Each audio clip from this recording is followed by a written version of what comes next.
Hi, I'm Cindy Wilson, and this is Home Sweet Home Craft Room Creations. Welcome to the Craft Room. If this is your first time here, welcome aboard. If you've been here before, you know the routine. I'm going to make something, you're going to make something, we're all going to have a good time. So, sit back, relax, and let's do this. In today's video, we are going to do a little country chic, I think we could call it.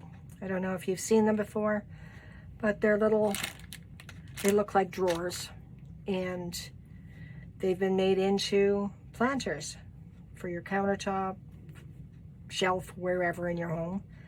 I think they're absolutely adorable, so we're going to give it a shot in this episode.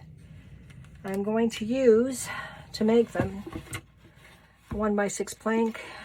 This one does have the squared off corners on it.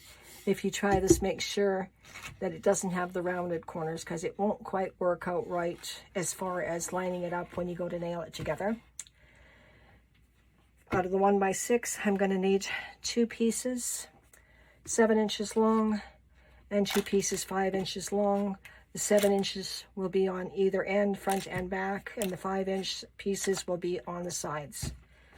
For the front of it, for a little square drawer embellishment, we're going to take these little square dowels from the dollar store. It came in a package of different sizes, but I think the small ones are going to work the best. We're going to cut them down, and we're going to do a little molding accent on the front of the drawers.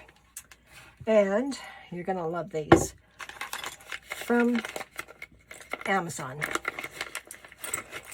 These brass drawer pulls is what we're going to put on the front of that drawer.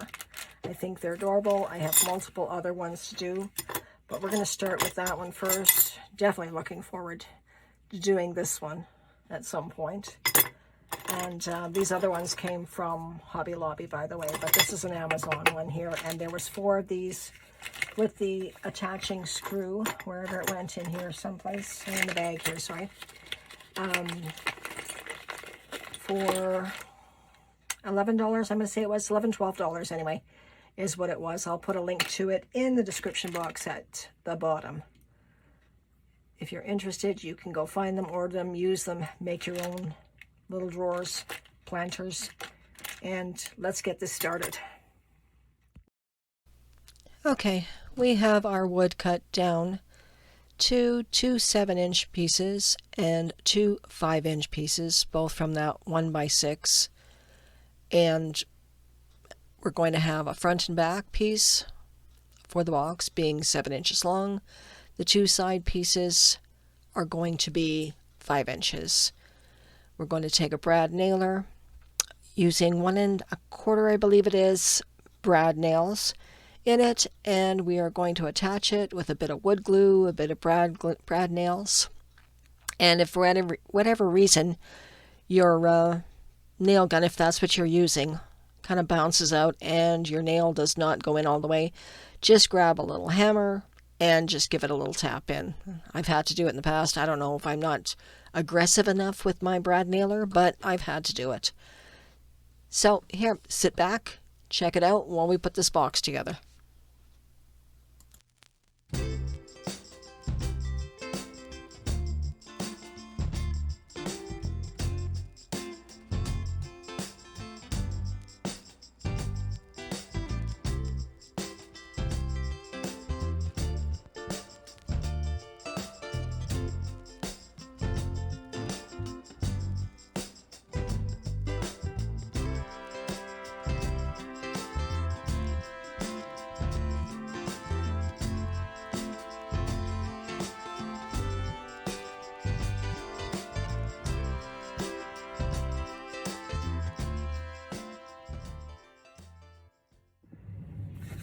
Okay, we're all sanded down. We're reasonably even here. Just note to self, I don't think I'll ever try and work with the warped wood again. It was extremely painful. And yeah, I'm okay with this now. This piece here, I'm thinking it's so close. I'm just gonna sand down the edge just a little bit, pop that in there, and we'll, I think we'll actually take a couple of wooden skewers, dowels, and we're just going to pop them in here and glue them into place and let this little chipboard piece sit on top of them on the bottom. And cut that down to size. That will be, oops, I'm going to say right about there, close enough. We'll need a second one for this side. Right, oops, there. Doesn't matter if it wedges in there because it's going to be glued in as well too, so it will hold by the glue if nothing else. I'm not sure where my miter shears are right now, so we're going to try this just for the heck of it. I'll do that. Yes, it works. They fly too, by the way. So I take that, pop that in place there. Not going to need much for glue, I'll tell you that much. It's pretty snug in there. This one here, I'll shear it off at the little mark right there. There we go. Better control on that one, it didn't fly as far. Take that one in and we'll grab some hot glue, pop those into place. And then the next piece was, I did want to do a wooden frame on the front of it that the drawer pull is going to sit in the center of. So I'm thinking we probably could take these two pieces that I just sheared off and create something with that. We don't need it to be huge, just a little embellishment for the front. And yeah, I think that's what we're going to do. Let's grab the knife that I used to cut this with originally, and we're just going to take that little extra piece that we need taken off, and we're just going to score it along there, just nice and firm, but not enough to go right through the table, if you know what I mean.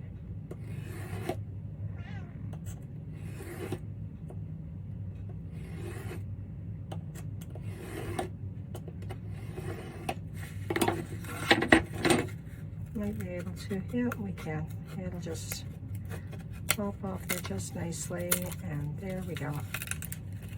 Easy peasy. Now it should fit in there just nice. Oops, yep, it does. Okay, so we have all the spackle in place. We have our little embellishment on the front, spackled in as well too, just to kind of make it a little more seamless on the front, make it look a little bit more together. Our top corners, side corners, everything are done. But we have the issue of placing our drawer pull. And I'm just going to kind of eyeball it, I think, at this point, just to make sure that I'm going to say about there. Oops. Just to be on the safe side, though, I want to see if we are, it's 7 inches across, so 3.5. Yeah, we're pretty close. There's the 3.5 mark right there, going through basically the center of the top of the drawer pull. And as far as from the top, I think as long as I make a trip over my tongue there, a hole about 2, I'm gonna say just a little heavier than 2 1/4, say 2 3/8 down, we should be good. So let's go put a mark at 2 and roughly 3/8 right there. Okay, and then at half of the 7 across is at 3.5. So it's going to be right there. So that should be where we drill our hole to center this. And I'm just going to try and get it as close as possible to eyeball it. And I'm thinking we're going to be good. So, wood drill bit. Pop it into the drill here.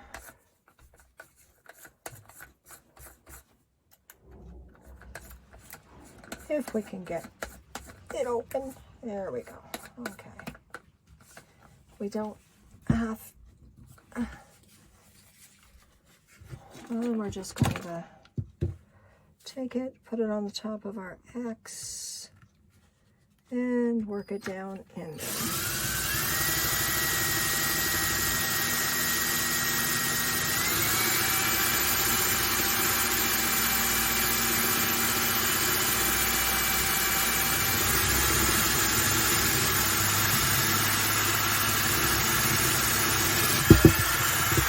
And we're in.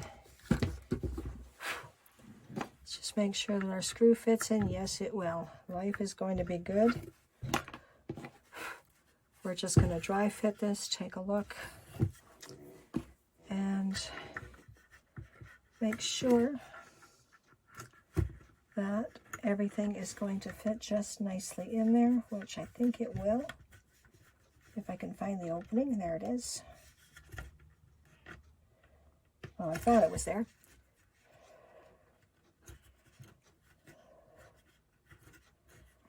Okay, I've just turned it a couple of times because it's not going to stay on there right now because we're going to paint it. But we've got it. We'll tighten it down once it's all painted. I just wanted the hole there before we painted so we didn't mess up the paint any. And I'm impatient, as you can see. The spackle's not completely dry. We're going to give it maybe another 20 minutes or so. I'll sand it down and we'll be back to paint it then.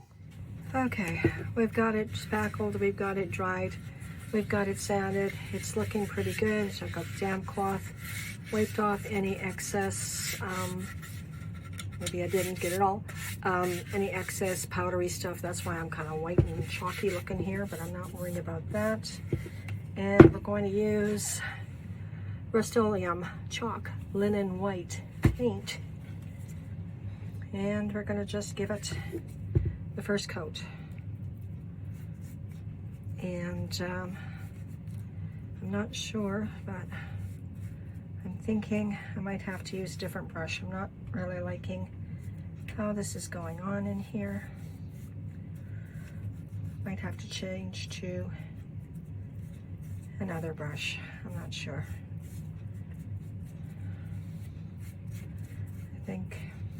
I think that's what's going to happen here. I'll just finish this piece off here, which is really too bad because I thought I could do it a little bit quicker with the sponge brushes, but I'm just not liking how it's not going into all the little nooks and crannies and crevices on the front here the way I'd like to. So we'll change brushes. I'll finish painting this and I will be back in a few minutes. So I was going to sand it and then repaint it, and I'm thinking to myself, well, that's kind of defeating the purpose. The whole purpose was for this to look vintage, old, and so all I did was I took the sand block to it, and along the edges, along my little fancy molding there, and I'm thinking it's looking pretty good as is. So I'm just going to add the hardware to this and call it a day. Have you gone to your craft room, put something together that just absolutely wowed your socks off? Well, that's what this piece did for me. I'm absolutely in love with it. Definitely going to make a few more of these, a little more shallower drawers, maybe some longer drawers, but love this piece. Definitely can't say enough nice things about it. And besides, I got a new plant out of the deal too. Okay, second project is a reproduction of something that I had seen on Pinterest. There's that word again. I know. Everybody knows that word. It's a bad word sometimes. Anyway, Someone on there, no name, no credits to anybody's name was on it, had taken several objects and recreated a vintage kitchen scale. Well, this is my twist on it. What we're going to do is we're going to take this container. It's just a regular clip lock lid, blah, blah, blah, blah, blah. Like so. We don't need the top, which is fine. I want the base. We're going to have to take this label off. That's going to be the base of it. You're going to need 2 wooden block doweling pieces from the Dollarama wooden block stack and build set. You'll find those in there. We're going to use 2 of those. 3.5 inch, I believe it is, possibly 4 at the most. Terracotta saucer, plant saucer. That is going to be the face of your scale, weight scale face. I guess that's what you call it. I'll show you how that goes together as things progress along. And these 2 pieces will be attached on top for the base of your actual weighing area, which is easy clean, microwave safe, non-stick cake pan. What is this? Round tar, oh, it's a quiche pan, excuse me, quiche pan, how silly of me. The only thing with it is it comes apart. I couldn't find anything with a really cool edging like this in the regular solid pans, so what we're gonna have to do is take that one, put it together, we're gonna E6000, we're gonna hot glue it, put that whole thing together, get the base on there secure, and that is going to sit on the top of our scale to put your items in to be weighed. So let's get started with this. First part of this program is going to be, let's get rid of the little cardboard insert here. We don't need that. We're not going to worry about this, I suppose. It doesn't much matter. Oh, okay, easy enough to take off. Don't worry about it. I'm worrying about it, I should say. Drop the glue gun on the floor. Throwing things there is not a good idea. If the glue gun is ready to go now that I've thrown it on the floor, we're going to just take a little tester here. Yep, okay, it's soft. I just had to plug it in a minute ago. We want the E6000 to give us some long-term adhesion, and I really hate these containers that won't let me open them. There we go. Got that one open. And we're just going to put a bead of it all around the top of this quiche pan. And that should be more than enough. Going to take our glue gun and we're going to just put some random spots of hot glue on here just to get the sticky part of this started. And we'll take that, we'll drop this in on top, and bang, there it is. I don't think I need anything for weight in there. We may at some point, but not right this second. Put that off to the side. The next part of this one is, now that we've got that pulled apart, is we have to get this label off here. This one I definitely want off, and let's hope it goes as easy as the last one. Well, almost. Pretty close, I think. Just have to grab a little rubbing alcohol, I think. And we'll see. Actually, no, it's good. It's good because, yeah, it's okay. Our scale needs a face for the weight to go onto it. We're just going to center that up top. And again, I think we're going to E6000 this one here, just to make sure that it does not come off. There we go. And then a bit of this to get some instant adhesion happening. Little 4 spots of it there. And then we're going to take this and we are going to center it. Just let it close to the top, or you're having it as close to the top as possible. Just make sure you have a good secure bond there. and sit that off to the side to dry. Oh no, wait, hold up, we should have done this part first. Silly me. Okay, are you holding? Yes, it's holding. Okay, we're good. These two pieces here are what your scale weigher basket is going to hang on to. So we're just going to center these as best we can on there. Give them a little space in between. When this dry, we will attach this to those, to them, and all together. Right? Right, gotcha. Okay, this one here on there, and this one here on there.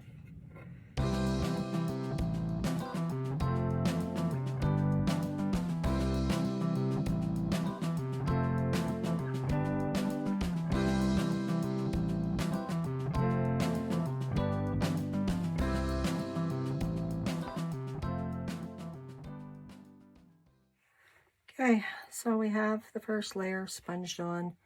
I did not do the ends because this is going to be the contact point for the tray to sit on top of, and I want the bare tray without paint or anything else on it up against bare wood for hopefully a little bit better contact and a little bit better adhesion, and hopefully it will not let go that way. I think if it was just paint on paint, it probably would let go a little bit easier, if it does at all. But yeah, here we go. Now if I can figure out how to get this off my hand and over on the counter where it can dry, we can let it dry, and we'll do a second coat when this one is good to go. Okay, so the scale has been sponge painted twice. It's a little blotchy, but it's got some texture to it, and I'm okay with what's going on with it here. Part 2 of the program is going to be this little scale face. Found that online by Googling vintage scale face, and this came up with a bunch of other ones. Kind of like this one the best. Decided I was going to go with this, and it's going to sit right inside that the saucer to make it look like it really does work. And I just got to trim off. There's a section here that's a little on the dark side, and at first I thought I might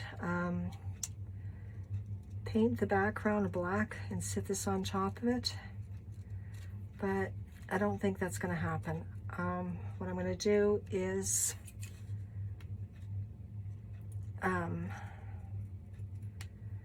Mod Podge this in, Mod Podge over top of it to give it a glossy look, like there's glass over top of it, and that's all I'm going to do with it, I think. And then once all the paint sets overnight here, I have a wooden base. I'm thinking I might add that to the bottom. We'll do that a little bit later. So right now, let's get, I can't pop this thing out properly. That's why I'm using the scissors. Had to do the same thing earlier on. You know what? Here. I think what it is, I'm so scared that this isn't dry enough and it's going to flop off, and I'm scared to do stuff like that with it. But yeah, we're good, I think. I'll just get the Mod Podge on quickly. Even if I just get the bottom done tonight.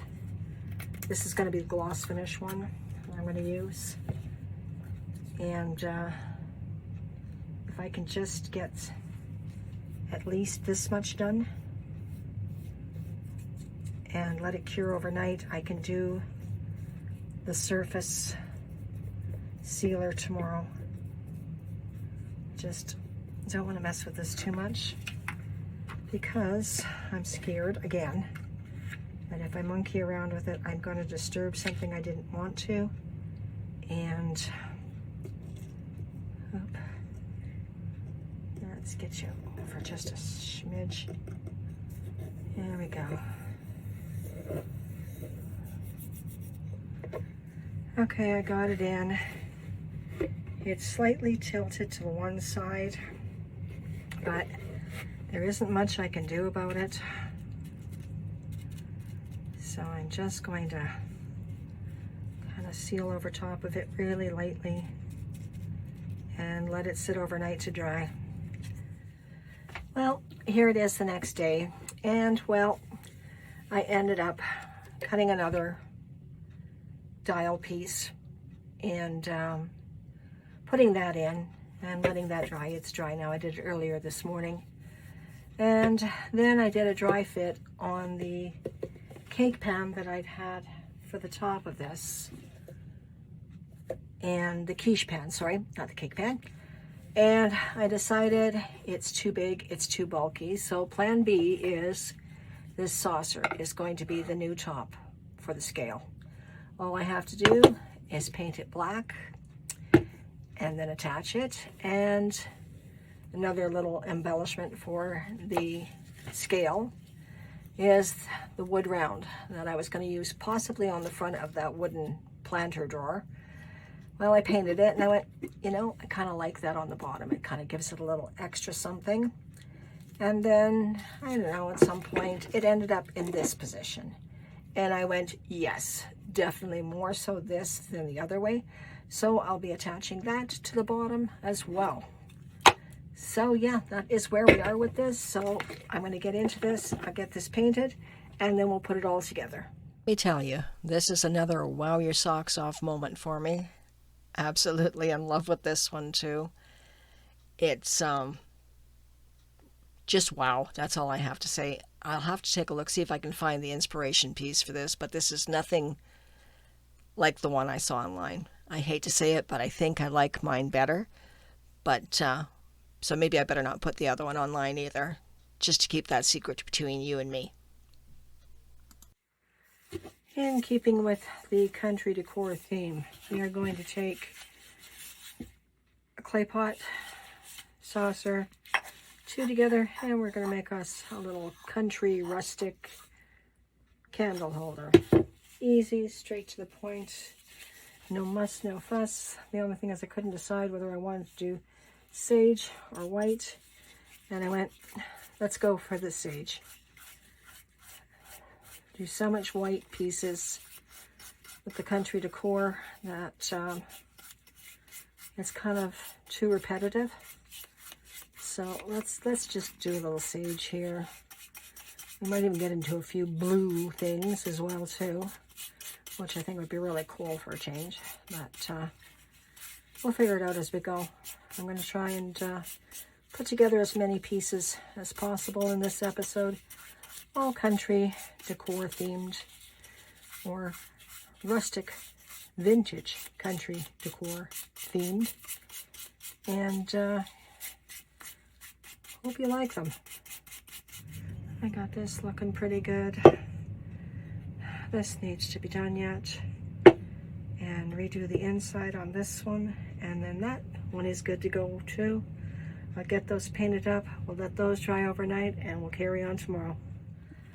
Okay, and while we're waiting for the scale tray, saucer, plastic plate to dry, the candle holder, the easy peasy, simple, no muss, no fuss candle holder is dry. We're going to glue that together. I'm going to grab some plain old white chalk paint, and I'm going to, that's not holding very well, scoop it up a little heavier in there, I think, just to make sure it touches the bottom of the saucer. Oop, there we go. Now I got it. I'm going to grab some white chalk paint. I didn't bother doing the inside of this one. It's kind of a, probably not a requirement, but what I will end up doing is doing some white distressing marks on the pot with some white chalk paint, give it that little extra aged look. That's all I'm going to do with this. I'm not going to put any embellishments, stencil, anything on this one. I'm just leaving it plain Jane. But what I will do is I will seal the inside of this one, the top saucer, just to make sure that as the candle melts, if there is any wet wax inside there, it's got a place to pool without actually lifting up the paint while it's doing it. Just going to dip it into the white chalk paint very lightly. Take the excess off, and then just dry brush it on and give it that weathered, aged, vintage, old appearance. A little bit on the bottom here. There we go, we got this. And to seal the inside, I'm just going to use some matte finished Mod Podge. That should do the trick just fine. Like I say, just enough to make sure that if there is any wax pooling in here from a candle, when you go to clean it up, hopefully this will prevent it from taking the paint with it. Give it a good coat here, make sure everything's good. And I'm just doing the inside of this. I'm not going to do the outside of the container.